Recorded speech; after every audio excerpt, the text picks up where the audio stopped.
हमारे इस YouTube channel के सेगमेंट फास्ट न्यूज में आप तमाम का इस्तकबाल है। इस वीडियो में आप देख सकते हैं कमेंटों में बहुत ज्यादा खबरें। तो आइए शुरू करते हैं वीडियो को और देखते हैं आज की ताजा तरीन खबरें।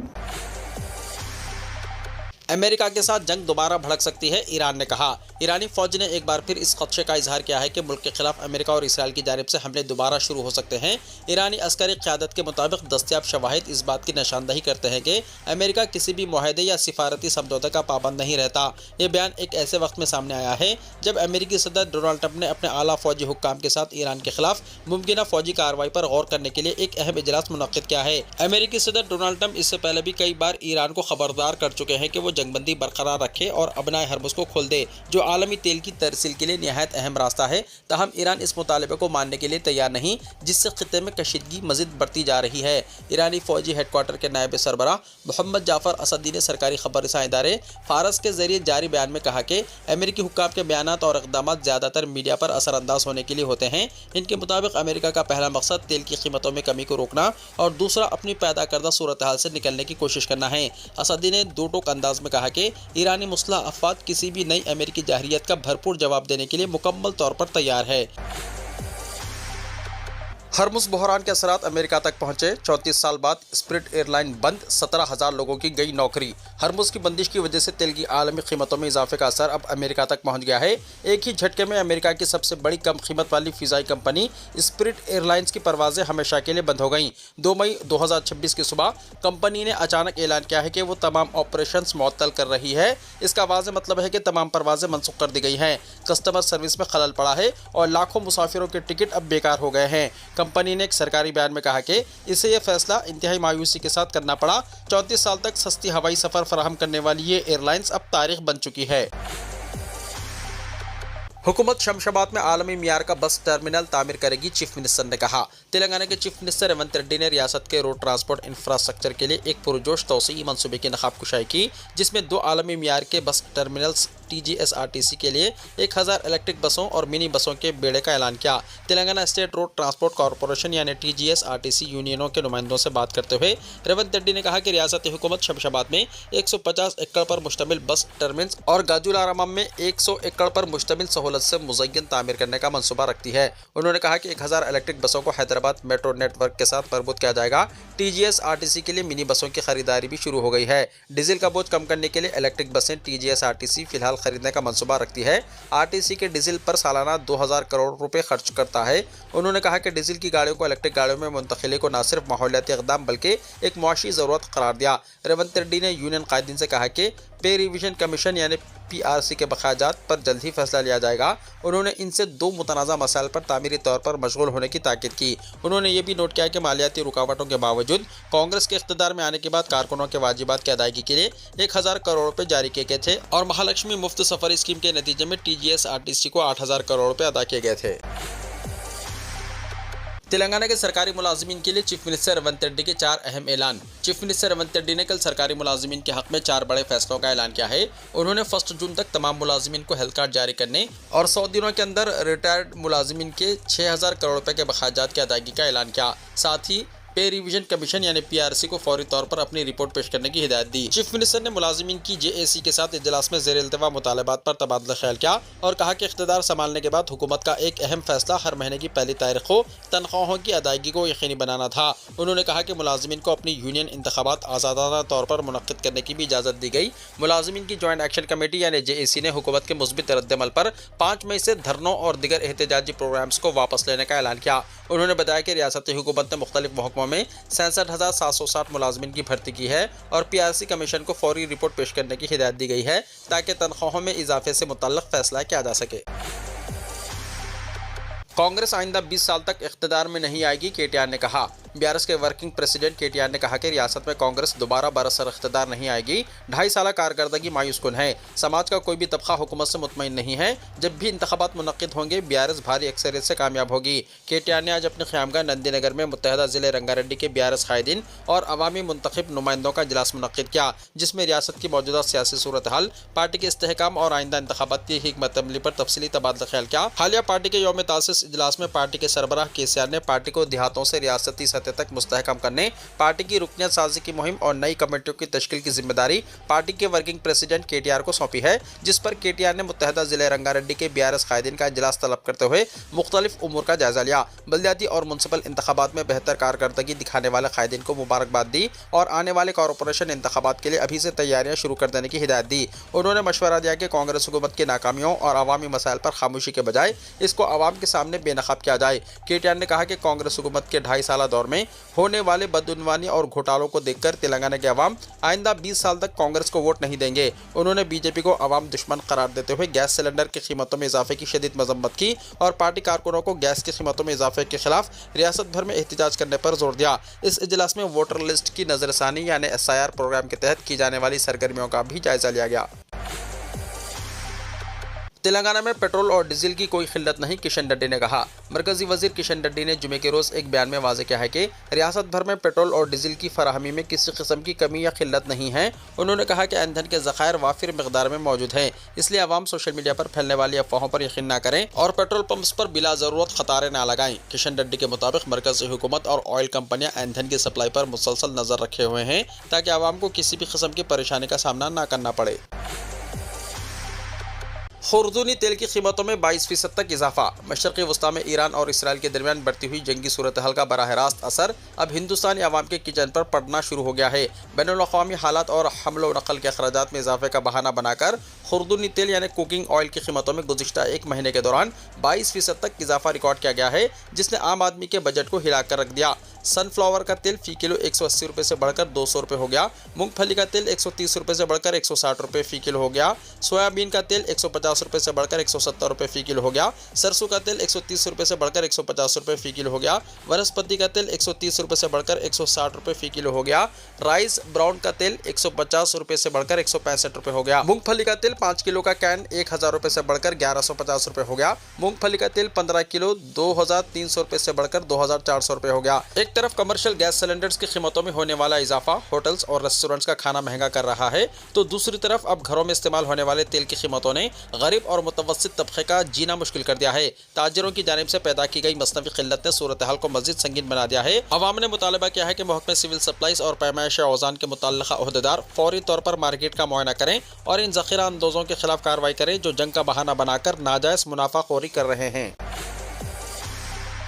तेलंगाना इंटरमीडिएट के सप्लीमेंट्री एग्जाम्स की फीस की आखिरी तारीख 4 मई तक बढ़ा दी गई। Telangana board of intermediate education ने intermediate public advance supplementary exams की फीस की अदायगी की आखिरी तारीख 4 मई शाम 5 बजे तक बढ़ा दी है। फर्स्ट ईयर और सेकेंड ईयर के तलबा के एग्जाम्स 13 मई से 21 मई तक होंगे। प्रैक्टिकल एग्जाम्स 22 मई से 25 मई तक 2 सेशंस में सुबह 9 बजे से 12 बजे और दोपहर 2 बजे से शाम 5 बजे तक होंगे। साल अव्वल के तलबा के लिए अंग्रेजी का प्रैक्टिकल एग्जाम 26 मई को सुबह 10 बजे से और दूसरे साल के तलबा के लिए दोपहर 2 बजे से होगा। अखलाकियात और इंसानी इक़दार का एग्ज़ाम इसी दिन सुबह 10 बजे से दोपहर 1 बजे तक लिया जाएगा। माहौलियाती तालीम का एग्ज़ाम 28 मई को सुबह 10 बजे से दोपहर 1 बजे तक लिया जाएगा। करीमनगर में फिल्मी अंदाज की डकैती में 5 अफराद मुलव्विस, 30 राउंड फायरिंग, जख्मी मुलाजिमीन में एक की हालत तशवीशनाक, दिन दहाड़े वारदात से शहरियों में तशवीश।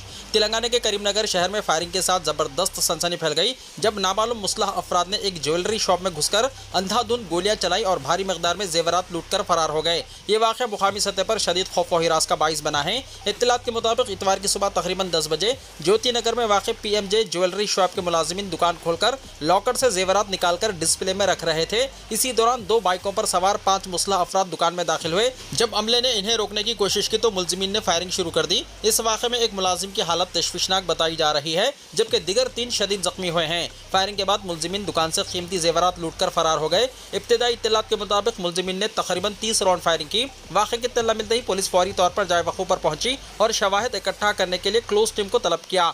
दुकान में नस्ब CCTV कैमरों की भी जांच की जा रही है। पुलिस को शुबा है कि यह वारदात किसी बैन रियासती गैंग का काम हो सकती है।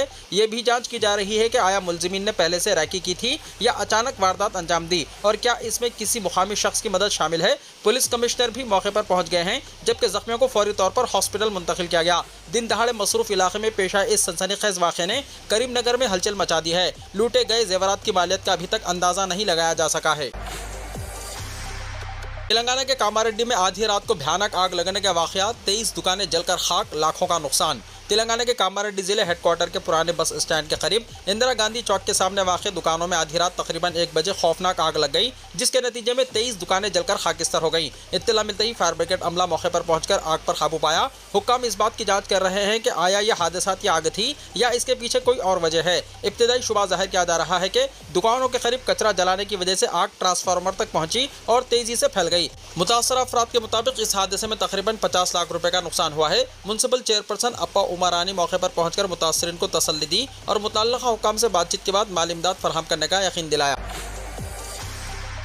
इस महीने गर्मी की शिद्दत में कमी का इम्कान। तेलंगाना में माह मई के दौरान मौसम गर्मा की शिद्दत में कमी रिकॉर्ड किए जाने के अलावा बारिशों का इम्कान पाया जाने लगा है और कहा जा रहा है कि खलीज बंगाल और बहीरा अरब में तूफान की पेशकशी के नतीजे में मतला अबर आलूद रहने के अलावा बारिशें होने का भी इम्कान है। महकमा मौसमियात की जानिब से की गई पेशकशी में कहा गया है कि माह मई के दौरान रियासत तेलंगाना में मजमूई तौर पर दर्जा हरारत में गिरावट रिकॉर्ड की जाएगी और इब्तदाई अय्याम में दोनों शहरों हैदराबाद और सिकंदराबाद के इलाकों में 40 डिग्री सेल्सियस से कम दर्जा हरारत रिकॉर्ड किए जाने का इम्कान है। बताया जाता है कि दोनों शहरों हैदराबाद और सिकंदराबाद के अलावा रियासत के दीगर अजला में भी दर्जा हरारत में नुमाया गिरावट रिकॉर्ड किए जाने का इम्कान है, जबकि माह अप्रैल के दौरान रियासत के कई अजला में दर्जा हरारत 46 डिग्री सेल्सियस तक भी पहुंच गया था, लेकिन 21 मई से ही दर्जा हरारत में गिरावट रिकॉर्ड की जानी शुरू हो गई है और गुज़िश्ता 48 घंटों के दौरान दर्जा हरारत 45 डिग्री सेल्सियस से ज्यादा किसी भी मुकाम पर रिकॉर्ड नहीं किया गया, जबकि आइंदा दिनों में दर्जा हरारत में मजीद गिरावट रिकॉर्ड किए जाने का इम्कान है। माहिरीन मौसमियात के मुताबिक महाराष्ट्र, तमिलनाडु के अलावा कर्नाटक में तूफान के असरात से होने वाली बारिशों का असर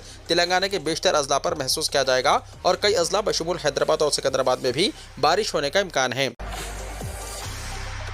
मुल्क भर में आज नीट यूजी का एग्जाम, तमाम तैयारियां मुकम्मल। नेशनल टेस्टिंग एजेंसी यानी एनटीए के ज़ेर एहतमाम मेडिकल कोर्सेस में एडमिशन्स के लिए बावखार नीट यूजी एग्जाम इतवार 3 मई को मुल्क भर में मुनक्किद किया जा रहा है। इस साल रिकॉर्ड सतह पर 22,79,000 से ज़्यादा तलबा इस एग्जाम में अपनी किस्मत आजमाएंगे। इंतजामिया और पुलिस ने एग्जाम के खुश असलूबी से इनेकाद के लिए तमाम तैयारियां मुकम्मल कर ली हैं। साबराबाद के police commissioner doctor M Ramesh ने एक पब्लिक नोटिस जारी करते हुए इतवार की सुबह 6 बजे से शाम 6 बजे तक तमाम इम्तिहानी मराकिज़ के तरफ दफ़ा 163 नाफिज करने का हुक्म दिया है। इम्तिहानी मराकिज़ के 200 मीटर के दायरे में 5 से ज़्यादा अफराद के जमा होने पर पाबंदी होगी। मराकिज़ के 100 मीटर के दायरे में तमाम ज़ेरोक्स और इंटरनेट सेंटर्स एग्जाम के दौरान बंद रहेंगे।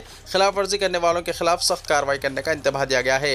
नेशनल टेस्टिंग एजेंसी ने हफ्ते को एक ताज़ा एडवाइजरी जारी की है, जिसमें तलबा को मौसम की सूरत हाल से बाखबर रहने की ताकीद की गई है। इतवार को कई मुकामात पर बारिश की पेशकशी के मद्देनज़र तलबा को मशवरा दिया गया है कि वो अपने एडसेट कार्ड और तस्वीर को गीले होने से बचाने के लिए शफाफ पाउच यानी ट्रांसपेरेंट पाउच का इस्तेमाल करें। एग्जाम दोपहर 2 बजे से शाम 5 बजे तक होगा। तमाम इम्तिहानी मराकिज़ के दरवाजे दोपहर 1:30 तक ख़तई तौर पर बंद कर दिए जाएंगे। ट्रैफिक और ख़राब मौसम के ख़तरा से बचने के लिए तलबा को मशवरा दिया गया है कि वो मुक़र्ररा वक्त से कम आधा घंटा पहले इम्तिहानी मराकिज़ पहुँच जाएँ। किसी भी किस्म की दुश्वारी या मालूमात के लिए तलबा फ़ोन नंबर 011-407-595-000 या 011-6922-7700 या ईमेल neetug2026@nta.ac.in पर कांटेक्ट कर सकते हैं। ओहदेदारों ने तलबा को पुरसुकून रहने और सिर्फ ज़रूरी अशिया के साथ इम्तिहानी मराकिज़ को पहुँचने की हिदायत दी है ताकि तलाशी के अमल में आसानी हो सके। योगी हुकूमत को अदालत का झटका, 10 लाख का लगाया जुर्माना। इलाहाबाद हाई कोर्ट की लखनऊ बेंच ने बगैर वजह बताए गिरफ्तार करने की कार्रवाई को गैर कानूनी करार दिया है। जेल में बंद उन्नाव के रिहायशी की दरख्वास्त पर समाअत करते हुए बेंच ने इसे फौरी रिहा करने का हुक्म दिया। अदालत ने हबसे बेजा की दरख्वास्त को भी मंजूर कर लिया है। अदालत में पता चला है कि पुलिस ने दरख्वास्त गुजार को तहरीरी बुनियाद फराहम किए बगैर गिरफ्तार कर लिया। अदालत ने पाया कि पुलिस ने गिरफ्तारी के वक्त दरख्वास्त गुजार को कोई दस्तावेजात फराहम नहीं किए। इस दौरान अदालत ने उत्तर प्रदेश हुकूमत पर 10 लाख रुपए का जुर्माना भी आयद किया है। अदालत ने गिरफ्तारी के वक्त वजह न बताने को सुप्रीम कोर्ट के हुक्म की खिलाफ वर्जी करार दिया। अदालत की जानिब से हुकूमत को 10 लाख रुपए जुर्माना अदा करने के लिए 4 हफ्तों का वक्त दिया गया है। इस मुद्दत के अंदर हुकूमत दरख्वास्त गुजार को रकम फराहम करेगी। हालांकि अदालत ने हुकूमत को मामले में कसूरवार पाए जाने वाले अफसरान से ये रकम वसूल करने की आज़ादी दी है। जस्टिस प्रमोद कुमार श्रीवास्तव और अब्दुल मोइन की बेंच ने उन्नाव में गिरफ्तार मनोज कुमार के बेटे मदीयत की दरख्वास्त पर यह फैसला सुनाया। अदालत का कहना है कि अफसरान के लिए ज़रूरी है कि गिरफ्तार करते वक्त उसकी वजूहात तहरीरी तौर पर फराहम की जाए। वाज़ह है कि 27 जनवरी को मनोज कुमार अक्टूबर को उन्नाव के 7 थाना पुलिस ने एक केस के सिलसिले में गिरफ्तार किया था। पुलिस की जानिब से गिरफ्तारी की वजह बताने के बजाय सिर्फ FIR नंबर दर्ज किया गया था, जिसके बाद मजिस्ट्रेट ने 28 जनवरी को रिमांड मंजूर की थी। दरख्वास्त गुजार ने अपनी हिरासत और गिरफ्तारी को हाईकोर्ट में चैलेंज किया था, जिसमें इसने कहा था कि इसे गिरफ्तार करते हुए वजूहात तहरीरी तौर पर फराहम नहीं की गई, जो एक जरूरी आईनी तहफ़्फ़ुज़ात की खिलाफ वर्जी है। इस पर हाईकोर्ट ने दरख्वास्त मंजूर करते हुए रिमांड का हुक्म कलादुम करार दे दिया। अदालत ने कहा कि अगर मुल्ज़िम किसी अलग केस में मतलूब नहीं है तो इसे फौरी तौर पर रिहा किया जाए। हुजूमी तशद्दुद के खिलाफ बोलने वाले मौलाना तौसीफ मजहरी खुद निशाना बन गए। पुरानी वीडियो वायरल, मजलिस की तायद करने अवाम से की थी अपील। बरेली के पास चलती ट्रेन में हुजूमी तशद्दुद में जाँ बहक मौलाना तौसीफ रजा मजहरी की एक पुरानी वीडियो सामने आई है, जिसमें वो हुजूमी तशद्दुद यानी मॉब लिंचिंग के मसाइल पर बात करते हुए नजर आते हैं और मुसलमानों से आवाज़ बुलंद करने और सियासी तौर पर सरगर्म होने, हत्ता के सदर मजलिस बैरिस्टर असदुद्दीन ओवैसी जैसे कायदीन की हिमायत करने की अपील करते हैं। उनकी ये वीडियो उस वक्त दोबारा मंजर आम पर आई है जब बिहार से ताल्लुक़ रखने वाले 30 साल आलिम दीन की नाश 26 अप्रैल 2026 को बरेली में रेलवे पटरियों के करीब पाई गई, जहां हुक्काम ने इस मौत को हादसा करार दिया। वहीं इनकी अहलिया तबस्सुम खातून का इल्जाम है कि इन्हें तशद्दुद का निशाना बनाकर चलती ट्रेन से फेंक दिया गया। खानदान के मुताबिक वाक़े के दौरान एक परेशान कुन फोन कॉल और वीडियो गुफ्तगू भी हुई थी। बरेली पुलिस का कहना है कि घर वालों की जानिब से शुकूक व शुबहात ज़ाहिर किए जाने के बाद ज़रूरी कानूनी कार्रवाई की जाएगी और इस मामले की तहकीकात जारी है। हज 2026 जमरात कॉम्प्लेक्स आज़मीन हज के लिए पंखों की तादाद में इजाफा किया गया। हज इंतजामिया की जानिब से आज़मीन हज को मज़ीद सहूलतें बहम पहुँचाने का सिलसिला जारी है। सऊदी रॉयल कमीशन बराए मक्का और मुक़द्दस मकामात के तहत कदाना डेवलपमेंट कंपनी ऑपरेशन ने माहौल को खुशगवार बनाने और आज़मीन हज के तजुर्बे को बेहतर बनाने के लिए जारी हिकमत अमली के एक हिस्से के तौर पर तरक्याती काम तेज़ी से मुकम्मल कर रही है। माहौल को खुशगवार बनाने के लिए नई टेक्नोलॉजी इस लिहाज से मुनफरिद है कि इसमें आज़मीन के इर्द गिर्द के माहौल को ठंडा रखने की सलाहियत बहुत ज़्यादा है। इससे ज़्यादा आरामदेह माहौल फराहम होता है। शैतानों को कंकरियाँ मारने के मुकाम रमिया जमरात के दौरान फ़ी घंटा तकरीबन 1,80,000 आज़मीन हज को राहत मिलती है। निस गुज़िश्ता बरस हज सीज़न के मुकाबले में सब्ज़ एरिया में 3 गुना ज़्यादा इजाफा हुआ है, जिससे आज़मीन हज को ज़्यादा आरामदेह माहौल में मनासिक की अदायगी में मदद मिलती है। यह इक़दाम सऊदी विजन 2030 और सऊदी ग्रीन इनिशिएटिव के अहदाफ के मुताबिक है। वीडियो को लाइक शेयर कीजिए और हमारे इस YouTube चैनल को सब्सक्राइब करते हुए इसके बेल आइकन को भी प्रेस कर लीजिए, ताकि ऐसी ही ताज़ा तरीन खबरों का नोटिफिकेशन सबसे पहले आपको मिलता रहे।